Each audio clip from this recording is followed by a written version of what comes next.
ሰላም ሰላም ክብራት ተኻልቲ መደበይ ከመይ ኣለኹም? ኣነ እግዚኣብሔር ይመስገን ሰላም እየ። ንስኹም ከ ሰላም ክትህልው እናተመነኹም እንኳዕ ብሰላም ናብ ቻናለይ መጻኹም። ንእትገብሩለይ ደገፍ ምትባዕ ከዓ ኣዝየ ካብ ልበይ የመስግነኩም ብሩኻተይ። ምትባዕኩም ከዓ ክንቀደም ክንቀጽልዎ እቶም ሓደሽቲ ኮንኩም ሳብስክራይብ እንዳገበርኩም ቤተሰብ ክትኮኑ ዕድመኩም ብሩኻተይ። እምበኣርከስ ሎማዓንቲ ኻኒ ናይ ጾም ዶናት ሒዘልኩም መፅእ ኣለኹ። ክሳብ መወዳእታ ረኣያ ብሩኻት ላይክ እንዳገበርና ከዓ ላይክ ኣይንረስዕ። እምበኣርከስ ከምዚ ትርእይዎ ዘለኹም ኣብዚኣ ጥርሙዘይ ለቢቶ ገይረላ ቫኒልያ ከምኡ ከዓ ሩብዒ ኩባያ ሽኮር ሩብዒ ኩባያ ዘይቲ ከምኡ ከዓ በታ ንእሽተይ ማንካ ጨው ገይረላ ኣለኹ ማለት እዩ። ማይ ገይረ ከዓ ፅቡቅ ገይረ ሕብር ኣቢለዮ እዚኣ ከዓኒ ፍርቂ ኩባያ ብኣ ክልተ ከዓ ኣልመን ፀባ ገይረላ ኣለኹ ናይ ጾም ማለት እዩ። ሓንቲ ኩባያ ፀባ ተጠቂመ ኣለኹ። እዚኣ ትርእይዎ ዘለኹም ከዓኒ ቀመምያ ከምዚ ዝኾነ ፓስቲ ክንሰርሕ ከለና ኣብ ሕምባሻ ነእትዎ ድዩ ወላ ዝኾነ ኬክ ነገራት ገለ ክንሰርሕ ከለና ንጥቀመላ ቅድሚ ሕጂ እውን ኣርኣይኩም ፈልጥ እየ። ልክ እቲ ናይ ሻሂታት ንጥቀመሉ ከምኡ እዩ ትቀመም ብጣዕሚ ክጥዕማዓት እዩ ጨንኡ ገለ ማለት እዩ። ብፍላይ ከምዚታት ክንጥቀመሉ ከለና ከዓ ኣዝዩ ጥዑም እዩ። ሕጂ እምበኣርሰ ከዓ ኣብኣ ገይረላ ከምዛ ዝረአኹማ ንእሽተይ ማንካ ሓንቲ ገይረ ፅቡቅ ገይረ ኣዳውስ ኣቢለ ሕጂ ከዓ ሓርጭ የእትዎ ኣለኹ። ሓርጭ ተጠቂመሉ ዘለኹ በዚኣ መዕቀኒት ሓንቲ ኩባያ እንድያ ብኣ ሰለስተ ተጠቂመ ዘለኹ። ሕጂ እታ ሳልሰይቲ ኣብታ መንፊተይ ምስ ገምጠልኳ ከዓ ከምኡ ከዓ ቤኪንግ ፓውደር ኣብኡ ገምጢለ ምስኡ ገይረ ይነፍዮ ኣለኹ ማለት እዩ። ሕጂ ከነቐምጣ ኢና ፅቡቅ ጌርና እዚ ዶናት ዘይቲ ፓስተ ስላ ግድን ኣይኮነ ብናይ ስዕረት ጌርና ክንሰርሖ በቲ ናይ ጾም ጌርና ልክዕ እዚ ተጠቂመሉ ዘለኹስ እቲ ኣብ ሕምባሻና ንጥቀመሉ እዩ። ወላ ሓንቲ ካብኡ ዝተፈለየ ኣይትኽሉ ልክዕ ከምቲ ብሕምባሻ ንጥቀመሉ ከምኡ እዩ ከም ቅያር ከዓ ንጥቀመሉ ማለት እዩ። ከከንዲ ሕምባሻ ካልእ ግዜ ከዓ ከምዚ ጌርና ብዘይቲ ፓስተ ዲና ወላ ብዶናት ጌርና ማለት እዩ። ወይ ከዓ ዝኾነ ከምዚ ፕሮግራም እንድሕር ዳ ኣለና ኮይኑ ከምዚ ዓመት ቆልዓ ድዩ ወላ ገለ ዝኾነ እንድሕር ኣለና ከምዚ ሕጂ ጾም ባዕልና ከምዚ ጌርና ስራሕ ኢልና ነዳልዎ ማለት እዩ። ብፍላይ ኣብዚታት ከምዚ ናይ ጾም ገለ ድሽየጥ የላን ከምዚታት ማለት እዩ። ኬክ ድዩ ዝኾነ ፓስታታት ኩሉ ናይ ስዕረት ብናይ ስዕረት ዝተሰርሐ እዩ። ኣብዚ ናይ ዓድና ኢኸማ ናይ ጾም ተደሊኻ ክትረክብ ትኽእል እምበር ኣብዚ ዘለና ናይ ስድስቲ ዝበዝሐ ኣይትረክብን ኢኻ ማለት እዩ። ከምዚ ጌርና ግን ኣብ ገዛና ባዕልና በቲ እንደልዮ ጌርና ሰሪሕና ንፕሮግራሚን ክንጥቀመሉ ንኽእል ኢና ንዓመት ቆልዓ ገለ ማለት እዩ። ከም ኣብቲ ጣውላ ገበር ክነብሎ ከለና ሕጂ ንስእሊ ድወና ንገለ ደስ ዝብለካ ማለት እዩ። ከምዚታት ጌርካ ብዝተፈላለዩ ጌርካ ከምዚ ዶናት ሰሪሕካ ማለት እዩ። ከምዚ ፕሮግራም እንድሕር ዳ ኣለና ኮይኑ ማለት እዩ። ከም ቆልዑት ከዓ ይፈትውዎ። ከምዚኣ ዝረኣኹማ እምበኣር ኣቐምጢዐ ወዲየ ድሕሪ ሓፍ ክትብለለይ ገዲፈያ ሓፍ ምስ በለ ከዓ ድሕሪ ሰዓት ዝኸውን ከዓ ፅቡቅ ገይረ ሓፍ ኢለለይ ከምዚኣ ትርእይዎ ዘለኹም ከዓኒ ብኢደይ ገይረ ድዕኽ ድዕኽ ኣቢለ ንምስጣጥ ወላ ኩሉ ንክጥዕመለይ ከምዚኣ መስተጢተይ ገይረ ከዓ ኣብ ፍርቂ መቂለያ ድሕር ዳ ብኩሉ ብሓንሳብ ተገይርናስ ወላ እዚ መስተጢተይ ዓብይ ትኾነ ሕጂ ክትሰጦ ትኽእል ኢኻ ግን ኩሉ ከምዚ ማዕረ ኮይኑ ክሰጣጠካ ኣይክእልኒ በብንእሽተይ እንዳገበርካ ይድሓሽ ኣብ ክልተ ገይረ ከምዛ ትርእይዋ ዘለኹም ከዓኒ በዛ ናይ መስርሒት ናይ ዘይቲ ናይ ፓስተ ማለት እዩ ኣገይረ ከዓ የውፅእ ኣለኹ። ከምዚ ረድ በል ዓይነት ሃመን ገይረ ዘለኹ ንስኸ ከምቲ ንደልዮ እንድሕር ዳ ረጒድ ንፈቱ ኮይንካ ረጊድ ንገብር ማለት እዩ። እቲ ዝተረፈ ከዓኒ ምስቲ ኒዓንተይ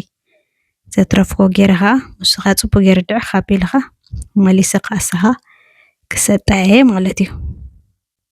ወላ ሕጂ ከምዚ ክቢ መውፅእ ተዘይብልና ግፍሕ ዝበለ ዝኾነ ዓይነት ወላ ከምዚ መስተይ ብርጭቆ ጌርና ካብኣ ከዓ ንእስ ትበል ወይ ከምዚ ናይ ኬክ ንሰርሓሉ ናይ ፎርማት ዘለዋ ንኣሽቱ ድየን ወላ ብመኽደኒ ጌርና ከዓ እታ ናይ ማእኸል ከዓ ከማ ጌርና እንዳውፀና ክንገብር ንኽእል ኢና። ግድን ኣይኮነን ከምዚ ፎርም መስርሒ ክንገዝእ ዘለና ተዘይብልናስ ወላ ሓንቲ በቲ ዘለና ክንገብር ንኽእል ኢና። ሽግር ዝበሃል የብሉን። ወላ ከምዚኣ ሕጂ ናይ መወዳእታ ትርእይዎ ኣለኹም ብኢደይ ገይረ ናይ መወዳእታ ስለዝኾነት ብኢደይ ገይረ ከለኹ ኣኸባቢ ኣቢለ እታ ማእኸላ ጥራይ ኣውፅያ ማለት እዩ። ከምኡ ክንገብር ንኽእል ኢና። بيدنا جرنا خبب بندابلنا قص جرنا نشتي ستتقابلنا تام أخلي خاب بزخانة عينت كمزولكم هلندي زخانة كيف زولا جرنا خانة وتصوه مالتي مزازرهم منباري تي كل مسودة أخو شافينا قدي فيه قرب حافك بلالي دحار كاني مستري غزل لهم كأحافي للي الجخاء زيت جيرا أبزا بادي لي قدم فتينا يا رسينا دي رسان تزيتسي رسيني دي رسانا حج مس رسانا ليكا كله تي باستخانا ويتولخو حج أبزن دحردا زيتي كنقبر زيدا لنا بسح زيت دين فوتو دينا بستفل عليه مخنيات مالتي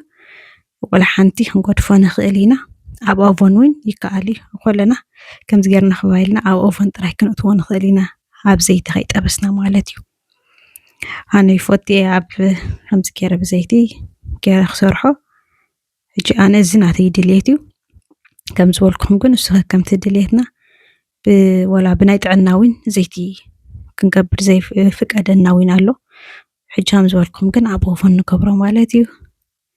كم تري غزل لكم من بعر يفتصبغ معات كوينه هجولا حفي حف مسوي لك عم شفت زيت مساته أو فوق عينتي زولي وستغي ريو مر كم تسراخم خمس رقد بلا عينتي كيريو مرة روق إن حكيرني أو خلنا خا بتعامل قد جفك خووني مالتي جبرت قداميتي أو صيال له كيح مسوي له تنكليت كأ يتوانا له تزيد حسب ترسيني ولا حد وقايت أن إحنا يتدون ها تغلال لا جزيد بحالي هذي توسط هو قلت إن أتخيل غلست قدام مايكاني قلت في ريح زبل تأتشانا ليك أسألهم تعب الله بركاتي تينكيو بتعمي قلت شحاتي سألهم بركات أزي قبل بيمسكنكم بركات حواتي كينا نشتي جانا لي زلا خابز زلاتنا لعلخا نخت عبخا حجوين دقفكم أي فليا لايكن داقوركم تفيديو ندحر داري إني حجي يتبقى أنا وكالوت يسردو مالتي بقومي خا كالوت نخمتو يحجزني برخات حواتي تينكي بتعمي قبل بيا مسكنكم باركس كم تاتري وازلهم نعم وداتا بزيحي ودينا له كم زتي وازلهم كوينو له جنبار كم زي له لخن بلعن خلينا نورمال سام زيت باس تخلو دحر داخن شلما وين بالعلن دحر دلينا خاني كم حج داريكم زلخ جرنا هنقبرينا حج زتري وزلهم باودر شكوري حج زي أخلني سبالكو عقن كيره وربتي بقى المند تبا كيره لا مسخوسنايو كيف زحل يبلنا مسخوسنا حقق عن سلازبل طبيعي بلا الله انت زراهم جنتري ولا هنكم يكون له قربتي هنتبابلنا جامان قرب قاتيننا عينتي له وسيخل له شكر حجتي عنتوي تي مجمرتا خوم تعخل له سي قرب شكر تدقيمه عبز سلز قبرلو عبز قبر الليلة بزحي تتقن كناو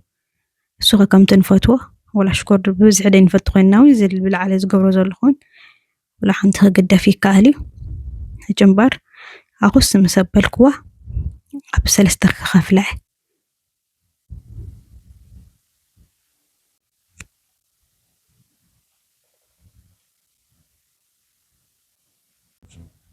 كم زياتر يوازل لهم كيره أبسل استخفي لي الله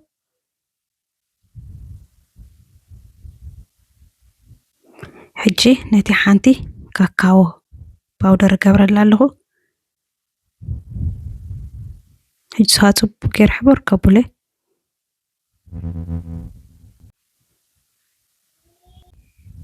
نالوت زي مالتي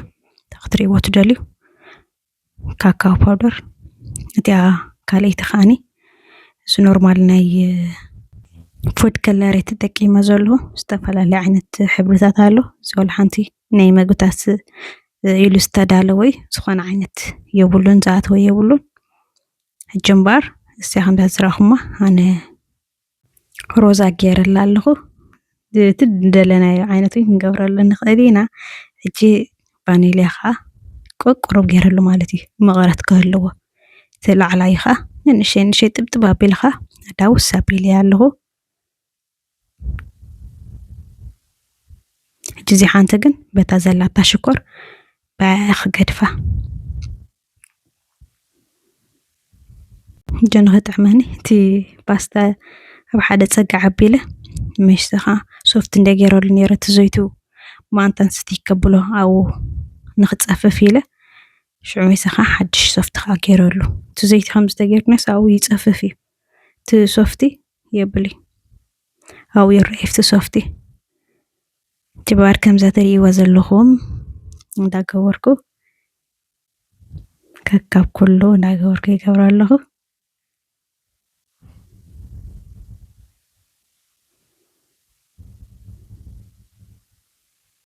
ከምዛ ዝረአኹማስ ሞያ ተድልያ ነገር ኣይኮነት ብጣዕሚ ቀላል እያ እንታይ ገዲስና ኢና ገዚእና ንጥቀም ኣብ ዝኾነ ግዜ ባዕልና ስካብ ገዚእና ንጥቀም ከምዚ ጌርና ባዕልና ንገብር በቲ ንፈትዎ ማለት እዩ በቲ ንደልዮ ዓይነት በቲ ንደልዮ ኣሰራርሓ በቲ ንፈትዎ ንተወልዶ ንፈትዎ ንገድፎ ኩሉ ግዜ እቲ ብገዛኻ ትሰርሖ ዕጋበት ዘለዎ መቐረት ዘለዎ ናይ ገዛእ ግን ፍፅም ከምቲ ንስኻ እትደልዮ ክኸውን ኣይክእልን ሕጂ እምበር ከምዛ ትሪእይዋ ዘለኹም ከካብ ኩለን ምስ ገበርኩ ሕጂ ሃዛ ትሪእይዎ ዘለኹም ከዓኒ ካብታ ሮዛ ፍርቃ ከዓ ካብታ ካካዎ እንዳገበርኩ ከምዚ ትሪእይዎ ዘለኹም ፅቡቕ ሕብሪ ይህብ ፅቡቕ ከለር ይህልዎ ማለት እዩ ሕጂ ግድን ኣይኮንናን ብዙሕ ዓይነት ሕብርታት ጌርና ክንገብር ወላ ክልተ ዓይነት ሕብሪ ወላ ጌርናሲ ብዙሕ ዓይነት ክንሰርሕ ንኽእል ኢና ማለት እዩ በተን ክልተ ጥራይ ሕጂ ትሪእይዋ ዘለኹም እታ ሓንቲ ካካውን ካብታ ሮዛን ገይረ ዝሓራይ ቀሚሳ ካብታ ፃዕዳ ናይ ሽኮር ከዓኒ ናብቲ ካካዎ እትየ ከዓኒ ፅቡቅ ትሪእይዎ መፅዩ ማለት እዩ ሕጂስ ግድን ኣይኮንናን ናይ ሕብሪ ዝበዝሐ ጥራይ ኣይኮነን ብዙሕ ኣይድያታት ዳምፀናስ በተን ክልተ ብዙሕ ዓይነታት ክንሰርሕ ንኽእል ኢና ማለት እዩ ሕጂ ከምቶም ዝረኣኹሞ ምስ ወዳእኹ ኖርማል ናይ ዶናት ናይ ዝኾነ ክንሰርሕ ከለና ንዲኮሬሽን ኢልና ንገብረሉ ብላዕሊ ንስንስ ኣቢለሉ ስምኒ ወላ ሓንቲ እቶም ትፈልጥዎም ብሽኮር ተሰርሐ ይስወላ ወላ ሓንቲ ከምዚ ግን ፅቡቕ ሕብሪ ይህቦ ማለት እዩ ንዲኮሬሽን ዝኣክል እዩ ብዙሕ ኣይብዛሕ ኩሉን ከምዛ ዝረኣኹሞ ቁሩብ ገይረለን ማለት እዩ እቲኣ ካካዎ ዝገበርኩላ ከዓ ካብቲኣ ፃዕዳ ማንካ ግብራ ኢለ ፊዮራ ዓይነት ስእሊ ኣቢለላ ከምዚ ትሪእይዎ ዘለኹም ኮይኑ ፅቡቅ ኮይኑ ድሕሪ ዳኣ ብብዝሒ ከምኡ ብላዕሊ ክንሰኣለሉ ገለ ዝኾነ ዓይነት ዲዛይን ክነውፀሉ ተደሊና ከዓ እዚ ጎማ ናይ ኬክ ንጥቀመሉ ምሻሎ ኣብኡ ንእትዎ ሽኮር ዲ ወላ ገለ ቅስ እንዳበልና ሽዑ ንስእሎ ፅቡቕ ይመፅእ ማለት እዩ ኣነ ብዙሕ ስለዘይገበርኩ እየ ብማንካ ጥራይ ገይረ ማለት እዩ ኣብቲ ጎማ ትእትየ ነዘን ክልተ ጥራይ ኢለሲ ወላ ሓንቲ ብዙሕ ከድለየኒ ማለት እዩ ሕጂ እቲ ካልእ ከዓ ብኣኸሎ ዘይቲ ፓስታ ጥራይ ገዲፍዮ ዘለኹ ዝኾነ ዓይነት ካልእ ኣይገበርኩሉን ማለት እዩ እምበር ከስብረኻተይ ናይ ሎማዓንቲ ቪድዮ ነዚኣ ትመስል ነይራ ክትፈትዋ ተስፋ እንዳገበርኩ ብካልእ ቪድዮ ስጋ ዝመፀኩም ሰላምን ጥዕናን ንኩልና ቻው